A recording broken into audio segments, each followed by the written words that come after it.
Now's a good time to remember where tequila's story truly began. In 1795, Cuervo invented tequila. Cuervo. What are you doing here? Cuervo. Anytime someone says Cuervo, I show up. Well, I do know that to be true, but even during ad reads, like... Cuervo.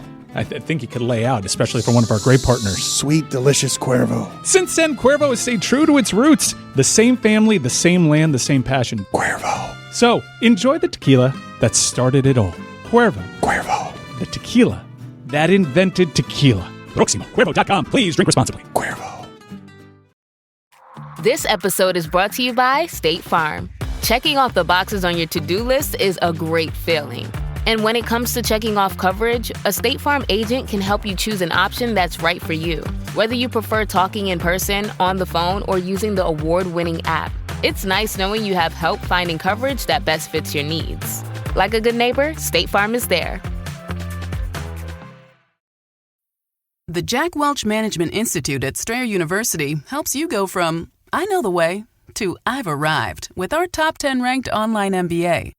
Gain skills you can learn today and apply tomorrow. Get ready to go from make it happen to made it happen. And keep striving. Visit strayer.edu/Jack Welch MBA to learn more. Strayer University is certified to operate in Virginia by Chev and has many campuses, including at 2121 15th Street North in Arlington, Virginia. Chris, I don't have confidence in what it is that I just saw, and I walked into a room where it didn't seem like Billy had much confidence in what he saw playing out on video. And then when I came out, I looked at your father, and he was grinning ear to ear while watching something, and he was watching himself. He was watching whatever he was doing, whatever he had orchestrated. Billy, where are you with whether this is going to succeed or not? Oh, I mean, I have no idea if this is going to succeed or not. I just know when we walked in, you and I separately, we had the same experience where we were quickly ushered out of where our normal was just like, hey, pick up the pace, get out of this room, you can't be here, you can't be there, go hide in this corner, we can't have you here. There was a live, active music video shoot going on. It's Suey Week. It was not a music video. It was a rehearsal like we did in the New York show. We try to rehearse things with my dad. I'm sure he'll screw it up. You can't rehearse things with him. They don't work when you rehearse anything with him. Well, that's what, as we learned with New York, you're right. We tried to practice this once or twice before. We're about to go live to it. It's Suey's Week. Okay, you're trying to bring the enthusiasm to Suey's Week, and this is how we're doing like the adornments on Suey Week. We're doing a taped thing that required your father to rehearse. For me, the best award shows start with an opening number. And that's what we're trying to prepare here for the audience. Is that true? Put it on the poll at Batard Show. Do the best award shows start with an opening number? Oh, yeah. 100%. Don't they all? Are any award shows that don't start with an opening number? I'm not, I haven't tuned into award shows in probably 15 years, but I don't assume that you start. I guess, yeah. Did Conan start? Conan started dancing around with, in the last one, he did a bit of a musical, right? I don't believe you. Yeah, I don't think so either. I think you watch all the award shows. 15 years? You guys are now accusing me. We talk about every award show after it happens. We did 2 weeks of Shane Gillis talk. You watched every award show. I didn't watch any of the ESPYs. All I saw was the 10-minute monologue. You watch them. Okay, I don't know what to do with being accused of being a liar now. 15 years. That's your move now. Hell out of here. Look, it's Suey's Week. I will tell you that the last award show moment I remember was my wife waking me up because Will Smith had slapped Chris Rock. It's Suey's Week. That was 2022. Caught you. Is your dad? I wasn't watching. Caught you. I was asleep. It's Suey's Week. Look, every football game is a grind, and if you're like Dan and the crew, you know there's no such thing as one size fits all. Your sleep should be just as custom as Coach's game plan. That's where Sleep Number comes in. You get to call your own plays. Softer, firmer, cooler, warmer, your side, your comfort. Change it whenever you want. No more feeling stuck like a busted play. And for all the late night fights over the thermostat, Climate Series cools up 20 times faster than the competition. True Temp bedding kicks heat and humidity to the sidelines so you can actually stay chill all night long. Bottom line, Sleep Number is like having a sleep coach in your corner, adjusting to you all night. Because your best game starts with the right rest. Why choose a Sleep Number smart bed? So you can sleep just the way that you like. The only bed that lets you make each side firmer or softer whenever you like. Your Sleep Number setting. Sleep Number's biggest sale of the year is here. All beds on sale. Up to 50% off the limited edition smart bed. Limited time, exclusively at a Sleep Number store near you. Sleep Number, official sleep and wellness partner of the NFL. See store or sleepnumber.com for details. Crack open Hampton Farms in-shell peanuts for the crunch you crave. Try their salted, unsalted, and Cajun hot nuts with 7 grams of protein per serving, more than any other nut. Hampton Farms in-shell peanuts are 100% USA grown and a great snack for game day. Find Hampton Farms in the produce section of your local grocery store or online at hamptonfarms.com. Get nutty with Hampton Farms peanuts, the official snack nut of the tailgate.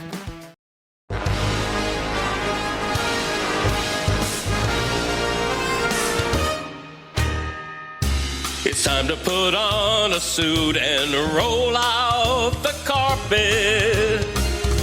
Crank up the tube and gather near. It's the best time of the year, so keep your dial right here.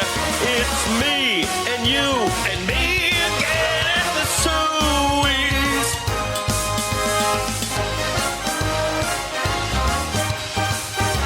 The greatest of life's mistakes and best revelations. And so much more. Brought to you by the greatest beer.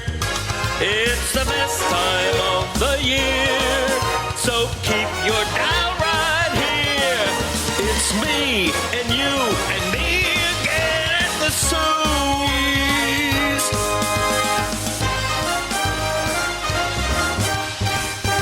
And every day you're gonna go to a website to vote on the sounds that brought you cheer.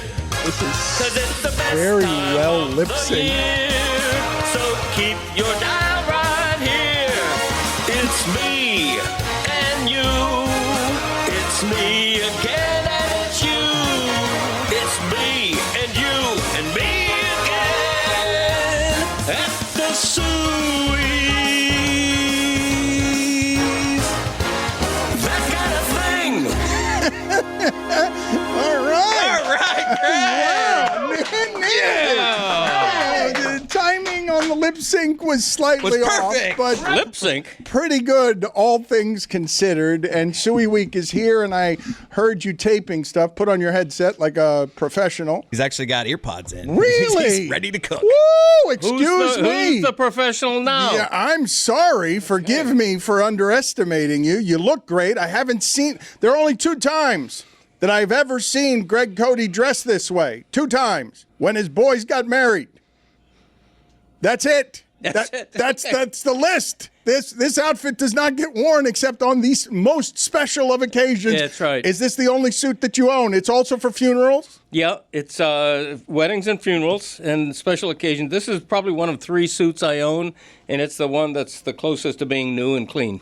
It is great. You look great, and thank you for getting us on this awards week off to a rip-roaring start. We're going to open with Uncomfortable Moment because I imagine I've got a few of those in there. I'm the reigning champion here, correct? This is my category. Oh, yeah. Wouldn't you guys agree that, like, Stugotz has mispronunciations, Greg Cody has back in my day, most uncomfortable moment or biggest mistake? Those are my categories. Well, I put up a good fight in biggest mistake, so don't take that But one. okay, but you would agree that if I were the betting, I've got to be the betting favorite on uncomfortable moment. You know yes? who actually had a great performance this year in terms of a person you're going to see pop up in a lot of categories? David Sampson. Yeah. I mean, he can make us uncomfortable. I would say, no, you are in here, but David Sampson brings it in uncomfortable. I believe Amin has a good one, so it's pretty widespread, actually. All right, we'll get to that in a moment. But speaking of uncomfortable moments, I want to play some video for you. This is from Mike Bibby's podcast, and Shaq is making an appearance on the podcast. And he's told parts of this story before, okay, of how it is that Shaq and the Miami Heat broke up. It included Shaq being escorted out by security, wanting to fight Pat Riley. His things were taken outside, and they were not to see each other. And Shaq has told those portions of the story before. But I want to present to you this story as he told it to Mike Bibby, where his anger was. And I just want to bring it to the Dolphins to ask you how it is that they're going to handle situations like this if things escalate this year and you do not have somebody like Pat Riley at the helm of your organization. How do you handle this? One day, Jason Williams came late. Like, remember you used to have that clock? Yeah. But Jason Williams came a half a second late, and he was like, "Hey, man, you need to get out." I told Jason, we're not doing that, because, that's when he got rid of Antoine and all my guys, and I had a regular team, so we was losing like crazy. So he told J-Dub to get out, and I said, "No, we're not getting out." He said, "Well, you get out." And I said, put me out." So we got into a little scuffle, and then the next day, I was traded. A little scuffle. Yeah. So I ask you, Mother Bleeper, you put me out, obviously with Shaq. How do you do it? But let's make it Tyreek Hill. Let's make the season start. And now the focal point of everything you do offensively and your job and your future all rely on, I kind of need the deep threat. He kind of makes everything happen. And he's not going to behave if it goes poorly at the start, right? You guys understand that there's a volatile chemical in the Dolphin locker room that was shouting at the end of last season, "Get me out of here," in public. Mm-hmm. And they didn't trade him, and that spoke volumes.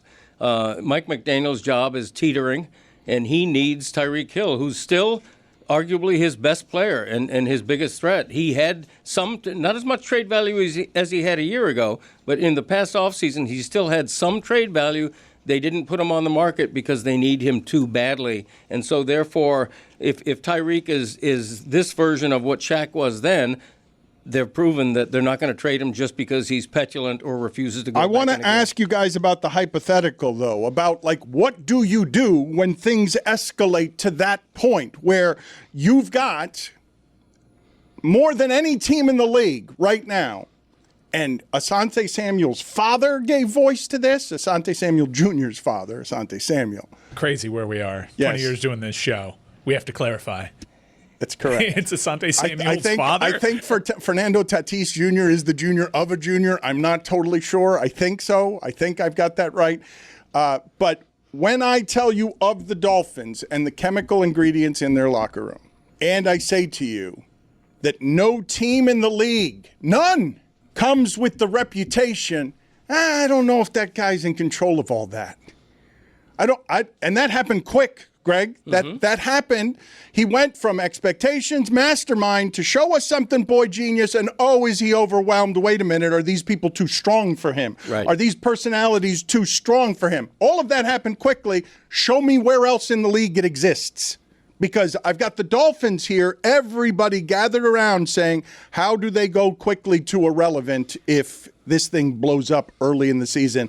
Because the joint practice that they had that echoed from sea to sea is indicative of, yes, things are actually falling apart there before it's even started. Right. Well, I think that's why they traded Jalen Ramsey, as symbolic of the need for a culture reboot. Jalen Ramsey spends the entire season being petulant, being late, and they said enough already, and they traded him. And you don't see many teams that go public with the idea that we're not tough enough. That's why we're always fading late in the season. We need a culture reboot here, and they've done that. So let's see, because a couple of their Terran Armstead retired. What does that mean? Hold on. Culture. They've done that? No. What do you mean they've done that? I mean, they've gone. They've said they've done that. They've said they've done that. No. Wait a minute. That's not the same thing at all. Right. I mean, how do we judge that? Right, exactly. The season's just started. We know it's a goal of theirs. We know what they're aspiring to. I guess we'll lay out and see the results together. But this is the reason that I asked you guys the question, because when you start this way with the expectations and everything that happened there, what usually doesn't happen is that the audience is sitting there watching, the customer is watching and being like, Coach, I don't think they respect you. And then Coach comes out and says, well, we're doing this different with the time and this different with the time and this different with the time. Hey, Coach, I don't think they respect you. Like, just because you made a whole bunch of different rules, you're still the same guy they didn't respect before, now just with rules. So you're skeptical at their ability to pull this off. But, I mean, what are they supposed to do in the public space to convince you I'm saying they've got a problem at the top of their food chain with a volatile chemical that says, I want to be the leader. And then quarterback says, no, you're not. We don't trust you. Kansas City wouldn't let you get in front of microphones. There are great reasons that no one around here trusts you. Just to play devil's advocate, arguments against. They didn't just have one malcontent atop their food chain. They had Jalen Ramsey, too, and they got him out of here. And Tua seems to have asserted himself publicly more as a leader, more more publicly considered a guy that can maybe rein Tyreek Hill in, I think that's right to be met with skepticism. It's a super interesting dynamic when that receiver got Tua paid. And now Tua has to go the other way on, no, I'm the big dog here. I'm the leader. But what happens when I take you out of the offense? Now Waddle's my number one, and no one thinks he's a number one. No one. Well, but he's a really good number two, and Malik Washington is fast rising. So they have a good wide receiver room. But they do need Tyreek. You're right. But the thing about Mike McDaniel... The way they need him, though, is interesting. It's like a linchpin on everything. Yes. It's a really dangerous chemical to have near the detonation. Right, and they're relying... A big part of their hope is relying on a big bounce-back year from Tyreek, whose yardage almost went in half and Waddle. last season. And Waddle as well. But the thing about criticizing Mike McDaniel too much, he's the same guy who made the playoffs 2 years in a row and scored 70 points against Denver, and then he's the darling of the league. He has 1-8-9 season, and everything blows up. But, Greg, it's an optics problem. Very obviously, a young man who looks like a young man and who looks like he could be thrown by his ankles into the crowd by any of the people who play for him has the reputation of not being tough enough because he's compassionate and empathetic and he's a nice guy. And he doesn't look the part of football coach, doesn't talk the part of football coach, and now they need him to act like a football coach. And he's here at every point saying, gotta be me. I got to let my players be them. Look how that got you in trouble. You let them be them, and then they started showing up late, and they do what they want on your time. Like there's a functional lack of respect that's out in public. Okay, but I think he earned back an inch of that respect when he traded Jalen Ramsey. I think there was respect earned when Tua on the first day of camp says Tyreek Hill has to earn back our trust. I think that was huge for Tua to say that, and that's a leadership thing that you say. Let me ask the group the question. What did you find there, Jeremy?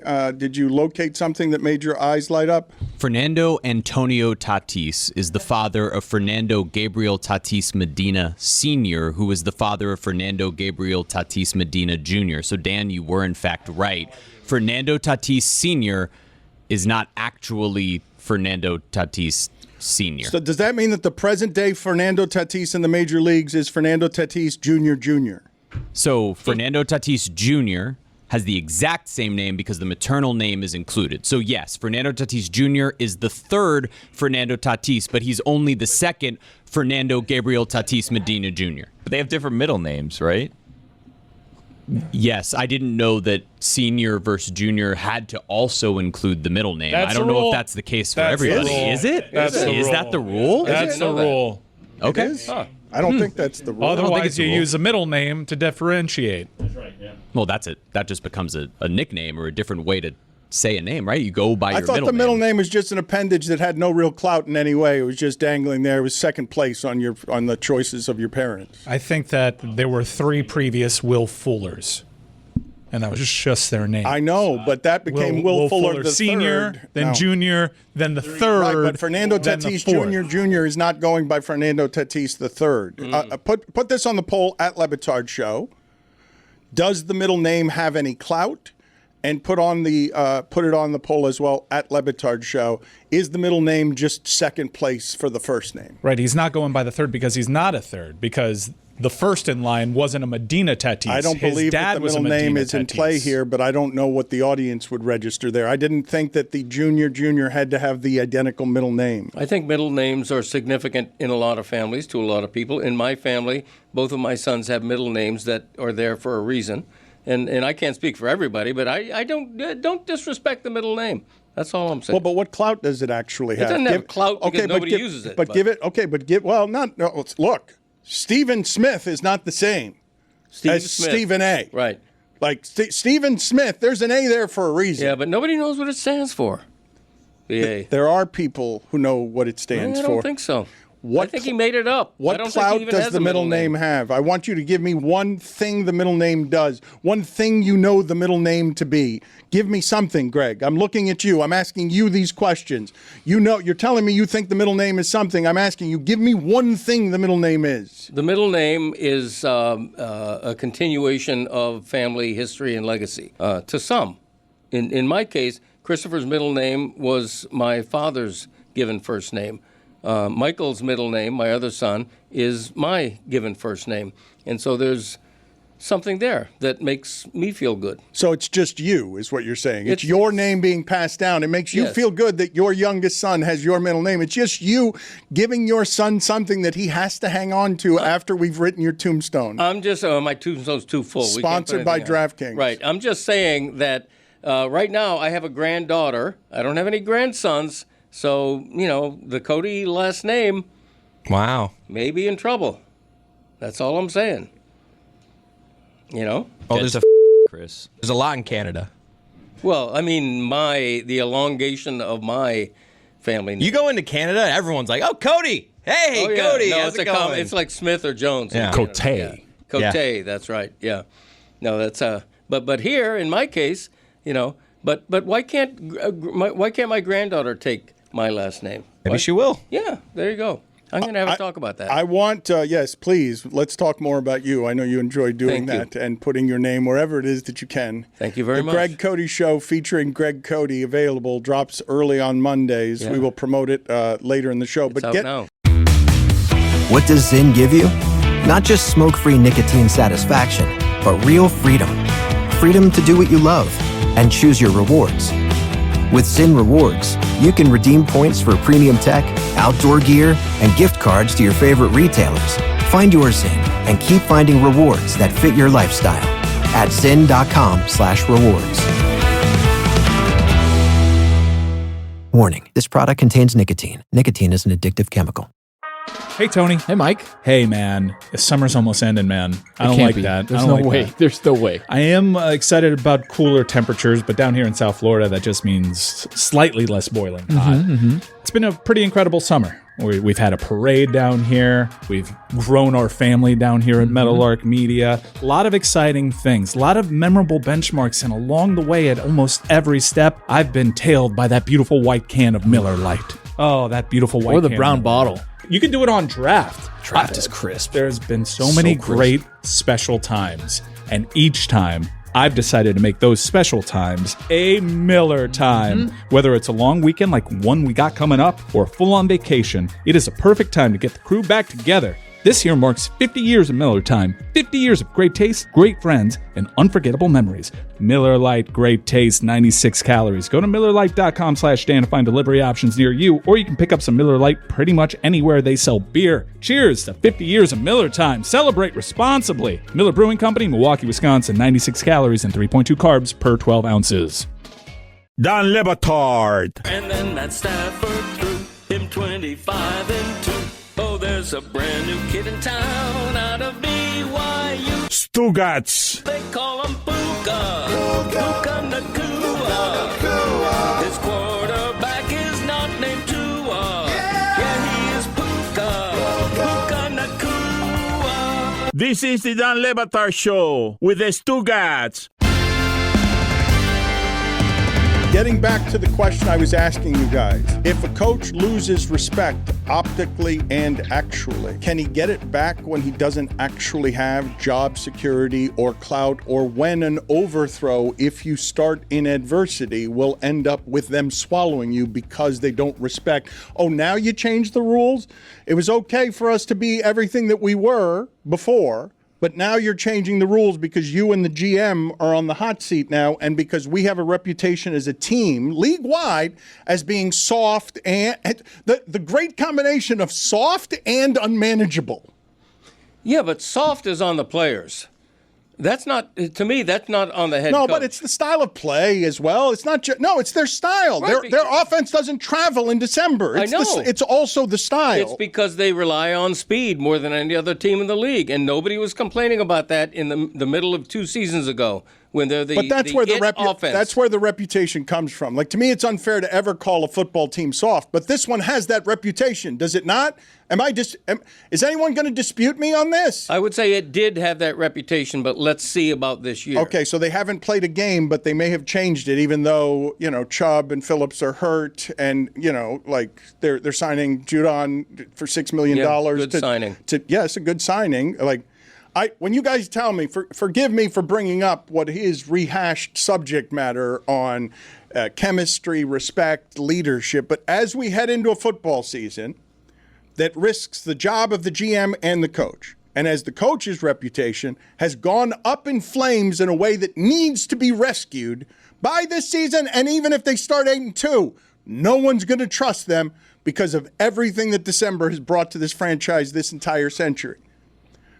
They go into this season with him needing to be a leader, and he needs Tyreek Hill, because Chris made a face when I said Jalen Waddle wasn't a number one.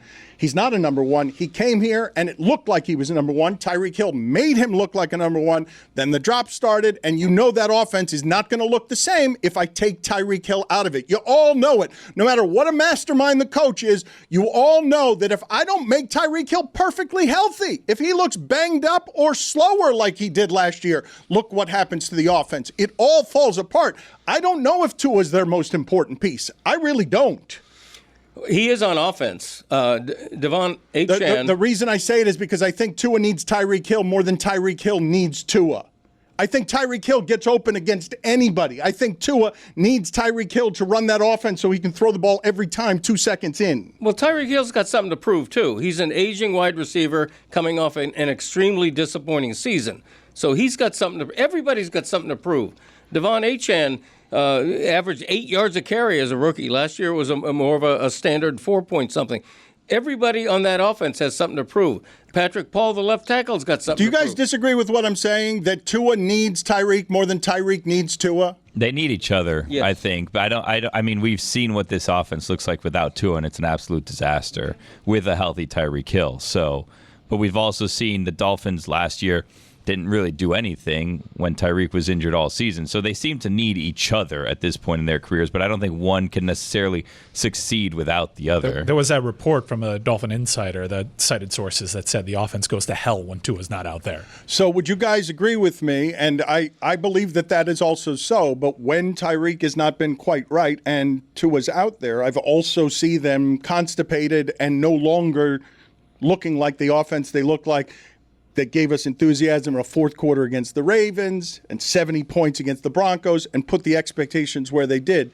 Whatever your expectations for the season are, 7.5 is the number for their season, the betting number. Greg Cody, the homer, has written a column saying go over there. We will get to his column in a moment. If we want to do a dramatic reading, I would love anyone to give me the most homerific parts of Greg Cody's most recent column beyond the paywall.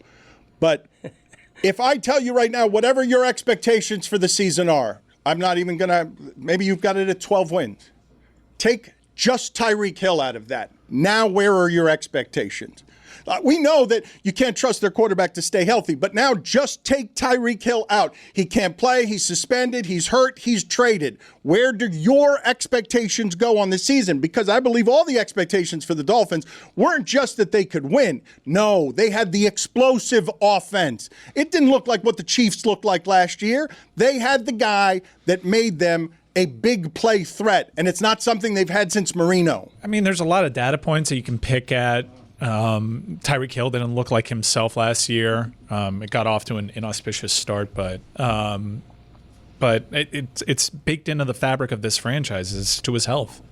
He just can't finish a season healthy. But what's the answer to my question on Hill? Without Tyreek, I mean, they have weapons, right? It all depends on is Jalen Waddle going to be healthy? Malik Washington has looked okay. It's preseason so far. You have no idea what Darren Waller is going to be at this point in time. Ollie Gordon has looked good if he's the number 2. He was good in college. Yeah. Just the Dolphins are more likely to win a game if Tyreek Hill is out injured as opposed to if Tua is out injured because the fall off is crazy. Yeah, and the Dolphins are not alone in relying super heavily on their best player. What is J.J. McCarthy's chances if Justin Jefferson gets hurt in Minnesota? I mean, there's a dozen teams in the league like that. Yeah, but usually the risk is of health, and that one's random. This one's got more in it. This one's not just health. This one, you can lose everything that was your head coaching career in the first 4 games if he doesn't actually have control of Tyreek Hill and if he doesn't actually have the respect of Tyreek Hill. And furthermore, if Tyreek Hill has actually lost the respect of those people in the locker room, because he did what no one does. At the end of last season when it was down, when Tyreek Hill tells you he's just a winner, all he's known is winning. He loses poorly and throws a temper tantrum in public that every player feels and no player acts on because no other player is quite the baby that this person is. I'm afraid it feels pretty predictable how the Dolphins season is going to go. It's going to get undone by an injury to their quarterback, and that'll be that. And then they'll have to reevaluate how they want to move forward with this franchise. I know they tried for so long to get somebody with the production of Tua's, but every season there's some sort of scare that makes you wonder if this guy can continue playing football. You have to almost include it in your projections that he's going to miss a few games. I wouldn't. I mean, he has had one season in 5 where he played all 17 games. That's bad. It's bad, but there's no, a law of averages, right? I mean, there's no reason why he can't do it again. The one of the reasons there is his head. I think that there is plenty of reason why he can't do it is because of all the other injuries that he took. I'm with my dad. He's due. Okay, that's not how the law of averages works. So. He holds the ball a shorter amount of time than any other starting quarterback in the league ever. Right. So there are things in that offensive formula designed to prevent his getting future concussions. But the reason I think more highly of the Dolphins' chances this year than some do is the first half schedule is really easy.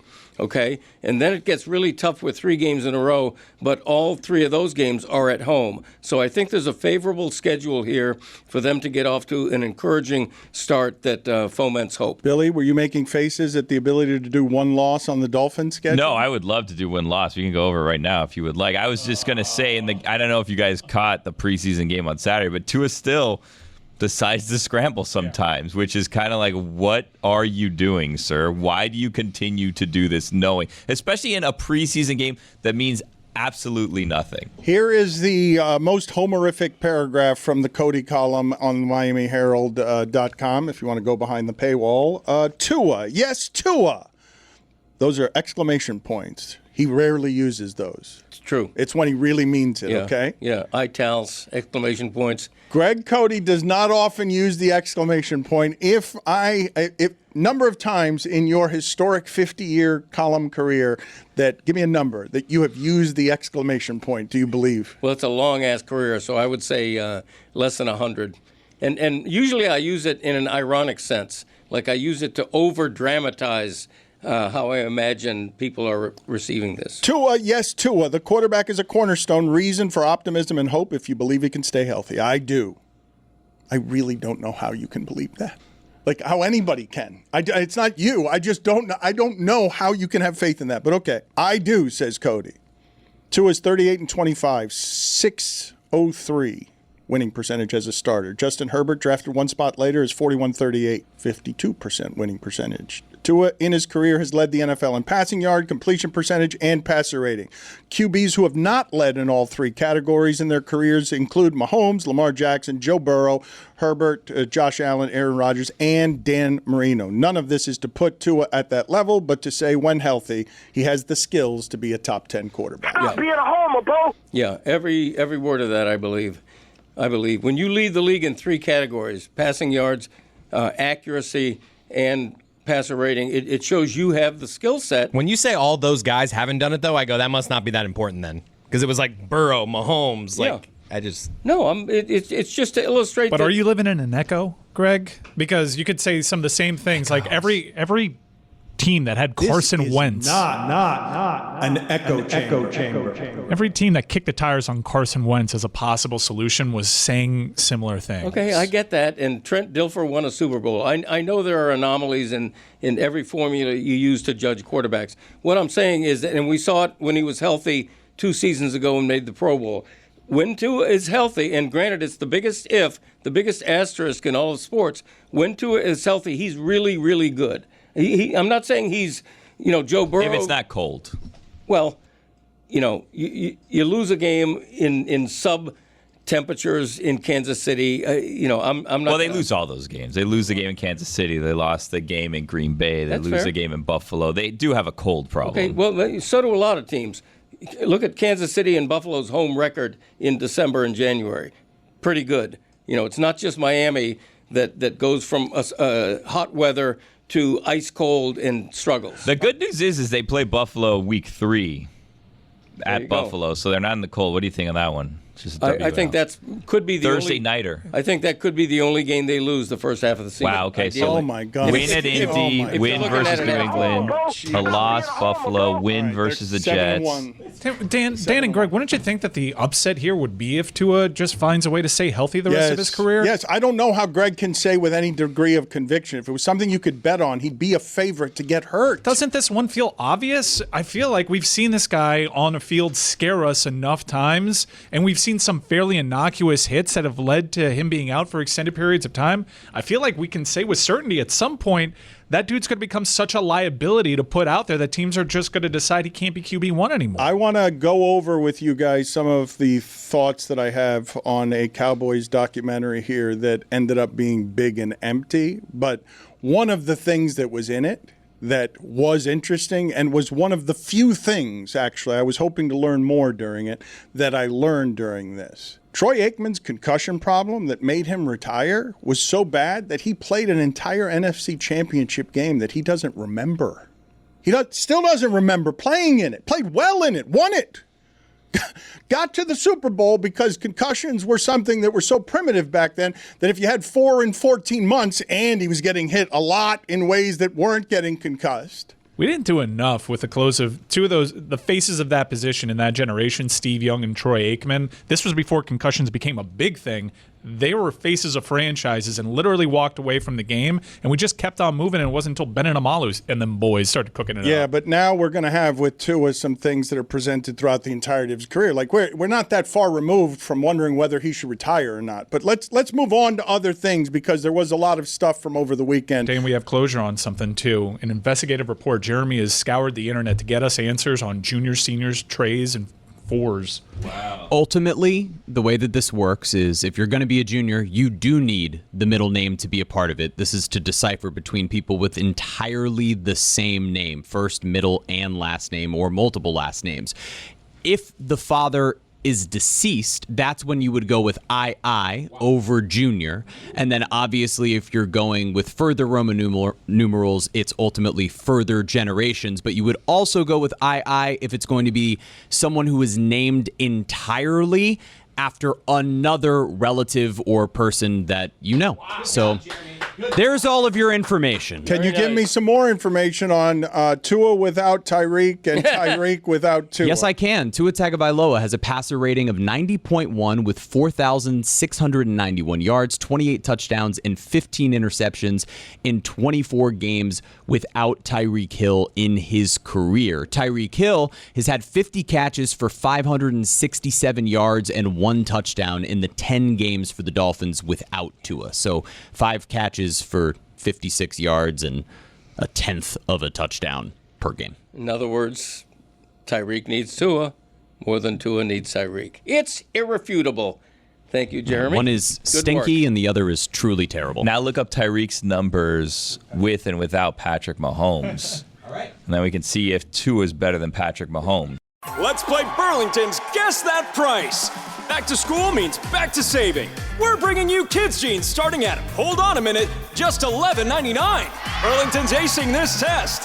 What about character backpacks? We've got them starting at $12.99. Burlington's done it again. How about sneakers for the kids? A-plus brands and right on trend starting at $11.99. Saving is now in session. Burlington, deals, brands, wow! Styles and selections vary by location. Eczema isn't always obvious, but it's real.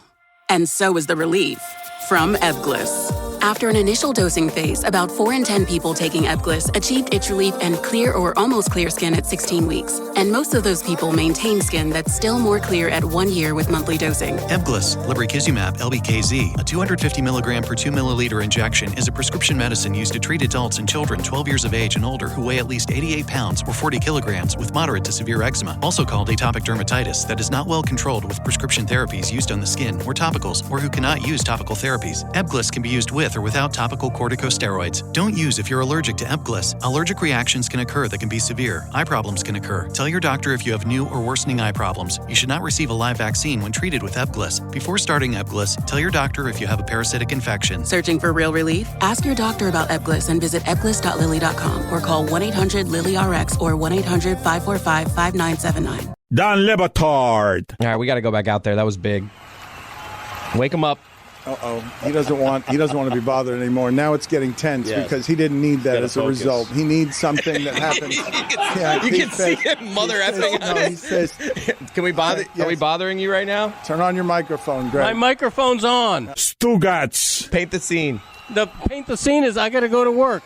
Good night. This is the Don Le Batard Show with the Stugotz.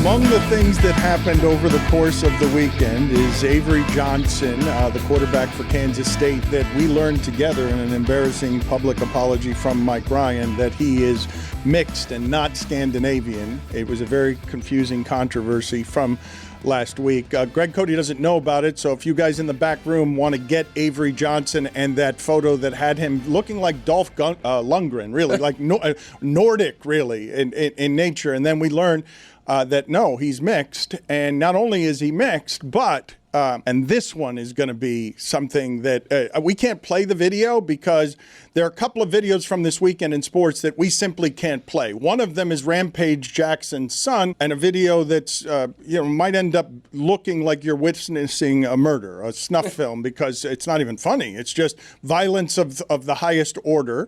And then this story is, I think, just kind of funny and reminded me of Zaslow, who doesn't have any control over his kids, because Avery Johnson's father, it was an amazing headline to see, honestly.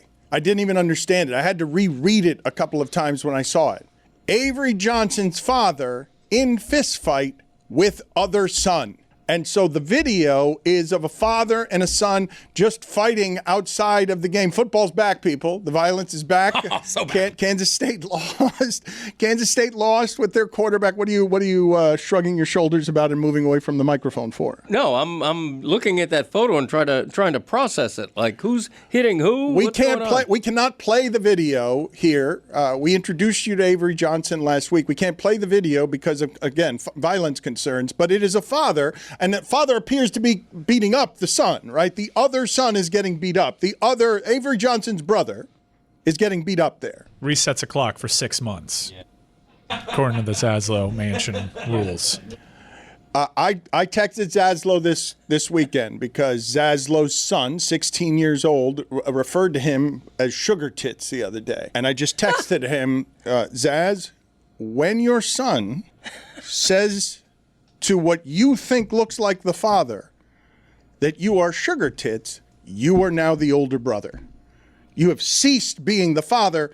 Do any of you have parental relationships that would end up in a fight with one of your kids? My brother and I were always afraid of my father. We were afraid of his old man burst. I'm still a little afraid of it.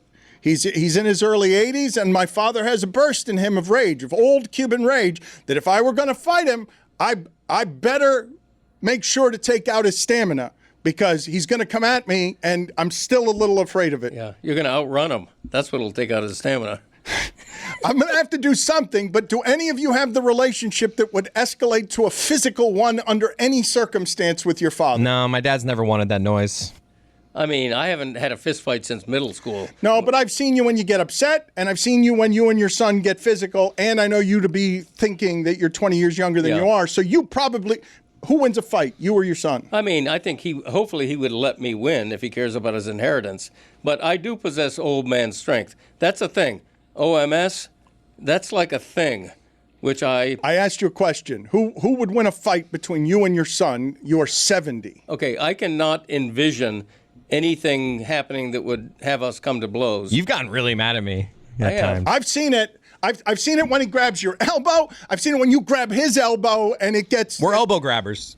Okay, the only time I would be physically violent with either of my sons is if they have me in an arm lock and I say, let me go twice, and they don't, and then I'm going to come at them with an elbow that might aim a little bit high. My dad's thing always been when we like rappycack around, that's what he calls it, rappycacking.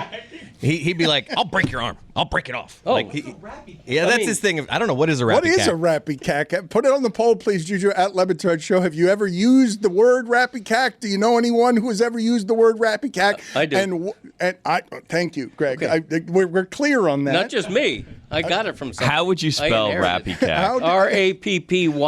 Rappycack. And what is it? His wheelhouse, baby. The Rappycack wheelhouse.